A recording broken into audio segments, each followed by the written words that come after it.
आपको कोई ज्ञान नहीं है, ना इतिहास का ना भूगोल का। अखंड भारत ले आएंगे। अरे 15% तो बर्दाश्त नहीं होते, 45% कैसे लाओगे? ना आप में कोई दिमाग है, ना आपके मोहन भागवत में कोई दिमाग है। रुको जरा, सबर करो। अखंड भारत मतलब अफगानिस्तान भी भारत में आ जाएगा, पाकिस्तान भी भारत में आ जाएगा। वो कह रहे हैं फिर आप लोगों करिएगा के आने हनुमान के चालीसा बाद देखते हैं क्या से करते हैं। सांप्रदायिक हिंसा बढ़ सोच गया। समझ के कुछ पढ़ लो का इतिहास, इनका भी बारे में याद दिला दो। अरे 500 करोड़ का भ्रष्टाचारी शीला दीक्षित का चप्पल उठाने वाले को चुप करो जरा। ये शीला दीक्षित का चप्पल उठा के चलता था, 500 करोड़ का प्रॉपर्टी बनाया हुआ है, इसको क्या चुप कराओ अंजना जी? ये भ्रष्टाचारी को चुप कराओ, बहुत हो गया। शीला दीक्षित का चप्पल उठाने वाला 500 करोड़ का प्रॉपर्टी का मालिक बना हुआ है, भ्रष्टाचारी से बैठ के यहाँ पर क्या डिबेट करा रहे हो अंजना जी? बंद कराओ इसकी आवाज को। हाँ, दिमाग सारे का सारा घुटने में राहुल गांधी का है, ये देश जानता है। ये दिमाग शब्द का प्रयोग आप इतनी बार क्यों करते हैं? जिसके नेता के पास नेता का दिमाग घुटने में होता है, वो इतनी दिमाग नहीं है, दिमाग नहीं है, दिमाग नहीं। नमस्कार दोस्तों, स्वागत है आप सभी का डिबेट पावर मीडिया में। दोस्तों आज का डिबेट काफी इंटरेस्टिंग और मजेदार होने वाला है, क्योंकि दोस्तों आज का डिबेट हम लेके आए हैं बीजेपी के प्रवक्ता संबित पात्रा और कांग्रेस के प्रवक्ता पवन खेड़ा के बीच। दोस्तों हुआ कुछ यूं, पवन खेड़ा इतना ज्यादा संबित पात्रा का उल्टा सीधा बोलते हुए नजर आते हैं, जिससे संबित पात्रा भी उनको बहुत खरी खोटी सुनाने लगते। दोनों के बीच इतनी कड़क बहस हो जाती है कि दोनों ही शांत ही नहीं होते और वहां पे कंचना यादव भी बहुत ज्यादा भड़कने लगती हैं। तो दोस्तों डिबेट काफी इंटरेस्टिंग और मजेदार होने वाला, हमें आशा है कि आप डिबेट पूरा देखेंगे। और दोस्तों अभी तक मेरे चैनल को सब्सक्राइब नहीं किया है तो जल्दी से जाकर मेरे चैनल को सब्सक्राइब कर लीजिए, क्योंकि दोस्तों ऐसे नए नए डिबेट इस चैनल पर हम लाते रहेंगे। और दोस्तों मुझे पूरा आशा है कि आप मेरे डिबेट पूरा जरूर देखेंगे। तो चलिए इस डिबेट को यहीं स्टार्ट करते हैं और इस टाइम को वेस्ट नहीं करते। तो चलिए इस डिबेट को स्टार्ट करते हैं। पवन जी, रिचार्ज करना कांग्रेस पड़ा। पार्टी स्टाइल ऑफ पॉलिटिक्स से अब बिल्कुल अपने आप को मिला चुकी है ना। धुर विरोधी थे, ये सब बताने की जरूरत नहीं है, बाला साहब और जो कांग्रेस का रिश्ता रहा है। लेकिन ये ठीक लग रहा है आपको? बैटरी चार्ज हो गई है। हम अब पवन जी से पूछ रही हूँ, तिवारी जी रुकिए तो। पवन जी देखिए, तिवारी जी मुझसे ज्यादा अच्छा समझते हैं भारतीय जनता पार्टी को कैसा क्या इलाज है, वो मुझसे ज्यादा तिवारी जी समझते हैं, क्योंकि ये तो साथ रहे हुए हैं। तो मैं इन पर कैसे टिप्पणी करूंगा? मैं आपको ये याद दिला दूं, अंजना जी या संबित पात्रा जी यहाँ बैठ के बोलते रहते हैं सबके बीच में, 2012 में नागपुर म्युनिसिपल कॉर्पोरेशन ने, भारतीय जनता पार्टी ने मुस्लिम लीग के साथ मिलकर म्युनिसिपल कॉर्पोरेशन पे शासन किया था। ये क्या लोगों को भाषण देते हैं बैठकर, अरे तुम उसके साथ मिल गए, तुम इनके साथ मिल गए। इनका तो कोई दीन ईमान, कोई धर्म मजहब कुछ है ही नहीं। अपने आप को हिंदू मानते कैसे, हमें तो ये नहीं समझ में आता। कोई हिंदू इस तरह की गतिविधि में संलिप्त हो ही नहीं सकता जिन गतिविधियों में आज भारतीय जनता पार्टी और संघ शामिल होता है।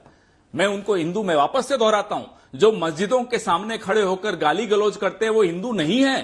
ये भले उनके पीछे छिपा रहे हम हिंदू नहीं हो आप। पहले तो हिंदू होने का सर्टिफिकेट अपने आप को देना बंद कर दीजिए। आप हैं ही नहीं, सर्टिफिकेट लीजिए हमसे। Who are you? You are not a Hindu.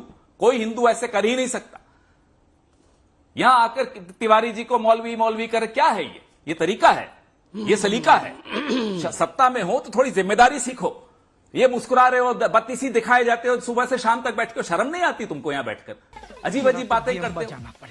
क्या छवि बना रहे हो देश की पूरे विश्व में? शर्म आनी चाहिए, हंसी नहीं आनी चाहिए अभी आपको संबित पात्रा जी, जो आपने स्थिति बना दी इस देश में। हंसना मना है क्या? हर गली में झगड़ा, हर गली में दंगा, ये आपकी पहचान है, ये आपकी पहचान है। इसलिए यहां बैठकर भाषण मत दीजिए। आप तो अडवाणी जी को भी पाकिस्तानी मानेंगे, अरे कांग्रेस पार्टी विदेशी है। आप तो अडवाणी जी को पाकिस्तानी मानते हैं, मैं जानता हूं आपके क्या ओपिनियन है उनके बारे में। आपको कोई ज्ञान नहीं है, ना इतिहास का ना भूगोल का। अखंड भारत ले आएंगे। अरे 15% तो बर्दाश्त नहीं होते, 45% कैसे लाओगे? ना आप में कोई दिमाग है, ना आपके मोहन भागवत में कोई दिमाग है। अखंड भारत मतलब अफगानिस्तान भी भारत में आ जाएगा, पाकिस्तान भी भारत में आ जाएगा। वो कह रहे हैं फिर आप लोगों करिएगा के आने हनुमान के चालीसा बाद देखते हैं से क्या करते हैं। जी सांप्रदायिक हिंसा बढ़ सोच गया। समझ के कुछ पढ़ लो, कुछ किताबें ले जाओ हमसे, समय बहुत है आपके पास, ले जाओ किताबें, पढ़ लो, थोड़ा ज्ञान बढ़ाओ, फिर आकर यहाँ भाषण दो और बत्तीसी दिखाओ। बहुत अच्छा बोला पवन जी यहाँ बैठे बैठे हमारे तिवारी जी बेचारे अच्छे, अंजना जी अगर हो गया तिवारी हो जी तो इनका पहले तो शाखा में भी मैं जाते थे। समझ रहा। पूछिए किशोर तिवारी जी शाखा में जाते थे या नहीं जाते? पूछिए अंजना जी, किशोर तिवारी जी पहले शाखा में जाते थे या नहीं जाते? हाँ, आज इनका इनको थोड़ा कह रहे हैं है। मौलवी तिवारी, अंजना मौलवी जी, तिवारी। ठीक है, ये क्या है? ठीक है, मौलवी क्या गाली होती है? जवाब मैं जरा आ जाऊं। जवाब सुनिए पवन जी। और जब ये चांदनी चौक अंजना ये जब जी। दिल्ली से इलेक्शन लड़ रहे पवन जी। थे, संबित पात्रा जी जब दिल्ली से अंजना कॉर्पोरेशन जी। का इलेक्शन लड़ रहे थे, जो हार गए, अंजना तब ये जी। मुसलमानों के आगे क्या मैं वो संबित जी मानो जवाब ये हाथ दीजिए। फैलाकर घूमते थे या नहीं टोपी पवन जी लगा? जवाब सुनिए। अंजना सबको किसी ने नहीं कहा मौलवी संबित अंजना पात्रा। जी। ये क्या माहौल बना रहे हो? जब वोट मांगने गए जवाब थे, सुनिए हार पवन गए, जी। चांदनी चौक पवन में जी। गाली गलौज की 200 पवन राजनीति सर, बंद होगी तो पवन मैं सर, आऊं आराम पवन से। सर। मैं भी इनको एक मिनट याद दिलाने दो, ये इनका इतिहास, इनका भी बारे में याद दिला दो, क्योंकि अरे 500 करोड़ का भ्रष्टाचारी शीला जवाब दीक्षित सुनिए, के चप्पल जवाब उठाने वाले को चुप करो जवाब जरा सुनिए अंजना पवन जी। ये शीला दीक्षित पवन का जी, चप्पल उठा के जवाब चलता था, सुनिए। 500 करोड़ का प्रॉपर्टी बनाया हुआ है। पवन इसको जी, बड़ा चुप जवाब कराओ सुनिए। अंजना जी, ये भ्रष्टाचारी को चुप कराओ, बहुत हो गया। मुझे आवाज नीचे करनी पड़ेगी। शीला दीक्षित का चप्पल उठाने वाला 500 करोड़ का प्रॉपर्टी का मालिक बना हुआ है, भ्रष्टाचारी से बैठ के यहाँ पर क्या डिबेट करा रहे हो अंजना जी? बंद कराओ इसकी आवाज को, जवाब दीजिए। बंद कराओ इसकी आवाज को। संबित जी जवाब दीजिए। अंजना जी, मैं शांति से मुस्कुरा रहा था, उस पे भी हिंदुओं को इतनी गाली दे दी इन्होंने कि तुम्हारी इतनी हिम्मत, तुम मुस्कुरा रहे हो, हिंदू तो ऐसे हैं कि वो मुसलमानों के ऊपर आक्रमण करते हैं, तुमसे तो 15% भी संभाल, तुमसे तो। अरे सर प्लीज। ये अंजना जी, मैं इनके बीच में नहीं बोलता हूं, इनकी आवाज को बिल्कुल कम करके रखिए, ये लोग यही डिजर्व करते हैं। अंजना जी, इनकी आवाज को कम रखिए, क्योंकि मैं इनके बीच में नहीं बोलता हूं। मैं सबका एक एक और करके इन जवाब लूंगी, बेवकूफ जिसका लोगों नाम से लूंगी वही बोल पाएगा। ऑन एयर उसी की आवाज बिल्कुल जाएगी। इन बेवकूफों की आवाज को कम रखिए। अब ऑन एयर जिसकी आवाज जाएगी उसी की जाएगी। Thank you. Please please Pawan ji please. Sambit देखिए अंजना जी, मुझे तो बहुत तकलीफ होती है कांग्रेस की ये हालत देख करके। आज पवन खेड़ा जैसे व्यक्ति की हालत आप देखिए, मतलब खाली गाली देना बच रह गया है, बाकी सब कुछ इन्होंने कर दिया।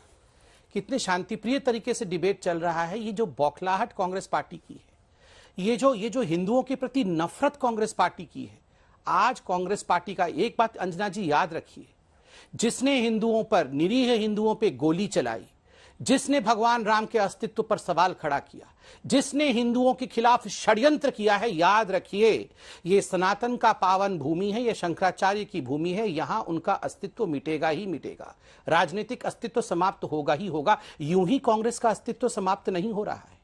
जिस तरह से ये कांग्रेस, इन कांग्रेसियों ने षड्यंत्र करके 2013 में एक बिल इंट्रोड्यूस करने की कोशिश की थी, जिस बिल में अगर देश भर में कोई भी दंगा होता है तो उस दंगे का जिम्मेदार केवल हिंदू होगा और कोई नहीं।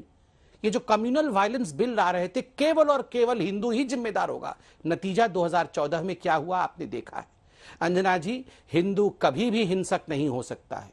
हनुमान चालीसा का उच्चारण करके हम कभी मुसलमानों के ऊपर, हमारे भाई हैं, कभी किसी के ऊपर हमला नहीं कर सकते। मगर हनुमान चालीसा और हिंदुओं के ऊपर कांग्रेस की ये जो बेचैनी है, कांग्रेस का ये जो षड्यंत्र है, ये ऐसे ही नहीं है। इसके पीछे बहुत कुछ है, इसके पीछे बहुत कुछ इन्वॉल्व्ड है। आप समझिए सोनिया जी का कनेक्शन, आप सोचिए राहुल जी जो विदेश जाते हैं, आप सोचिए ये जो पार्टी इनके किस पैसे से चलती है, इसके पीछे इतना कुछ है कि आप भी समझती है, मैं भी जानता हूं, अब देश के लोग भी जानने लगे। तीसरी बात, आप शांत बैठिए, चुपचाप बैठिए, ठीक है, वो चुपचाप बैठिए पवन जी। पवन जी इसके बाद फौरन आपके पास आ रहे हैं। देखिए मैं देखिए एक सेकंड मैं एक सेकंड चिल्लाना बंद करिए। मैं एक सेकंड पवन जी के बीच में, अंजना जी आप इनकी आवाज को कम रखिए थे, कम ही रखिए, मैं इनके बीच में नहीं बोला था। ऐसा नहीं होता है अंजना जी। देखिए मैं किसी के बीच में नहीं बोलता हूं, मगर ये जिस प्रकार की बौखलाहट की भाषा का प्रयोग कर रहे संबित जी हैं। को मेरे साथ दिखा दीजिए। पवन जी प्लीज सर, इसके बाद आप ही जवाब देंगे। पवन जी प्लीज सर आवाज कम करिए, ये लोग पूरा मानसिक संतुलन खो बैठे हैं। Last point Sambit ji, thank you. Last point देखिए अंजना जी, ये शांत होंगे तभी तो बोल पाऊंगा। अंजना जी, मुझे तो आपत्ति इस बात की है, इन्होंने कहा मोहन भागवत जी का दिमाग नहीं, इन्होंने कहा हमारा दिमाग नहीं। हाँ, दिमाग सारे का सारा घुटने में राहुल गांधी का है। ये देश जानता, ये दिमाग शब्द का प्रयोग आप इतनी बार क्यों करते हैं? जिसके नेता के पास, नेता का दिमाग घुटने में होता है, वो इतनी दिमाग नहीं है, दिमाग नहीं है। नहीं अंजना जी, मोहन भागवत जी कितने सीनियर व्यक्ति है, उनके लिए आपने मेरे लिए कह दिया होता कोई बात नहीं, हम उम्र है, आपने मेरे लिए कह दिया होता, चलिए ठीक बात है, ठीक है। मोहन भागवत जी के लिए। और अगर तुम लोग नए हो तो सब्सक्राइब करो, वो जो लाल वाला बटन है उस पर फूट फेंक के मारो या फिर मोमबत्ती, मुझे नहीं पता, बस क्लिक हो जाना चाहिए। दोस्तों आपने देखा कि पवन खेड़ा और संबित पात्रा के बीच कैसे कैसे बहस हो जाती है और दोनों के बीच कितनी घमासान लड़ाई हो जाती है। तो दोस्तों आपका क्या राय है हमें कमेंट बॉक्स में जरूर बताएं। और दोस्तों अगर आपकी न्यू ओपिनियन है तो भी कमेंट बॉक्स में जरूर बताइए। और दोस्तों अभी तक मेरे चैनल को सब्सक्राइब और लाइक नहीं किया है तो जल्दी से जाकर मेरे चैनल को सब्सक्राइब और प्यारा सा लाइक जरूर कर दीजिए, क्योंकि दोस्तों आपका प्यार और सपोर्ट हमें जरूर से जरूर आगे बढ़ा सकता है और ऐसे नए नए डिबेट चैनल इस चैनल पर आते रहेगा। और हम रोज डेली आशा करते हैं कि आपको डिबेट पूरा देखने को मिलता रहे रोज। तो दोस्तों इस डिबेट को यहीं समाप्त करते हैं, फिर मिलते हैं नेक्स्ट डिबेट के साथ। तब तक के लिए इजाजत दीजिए, नमस्कार।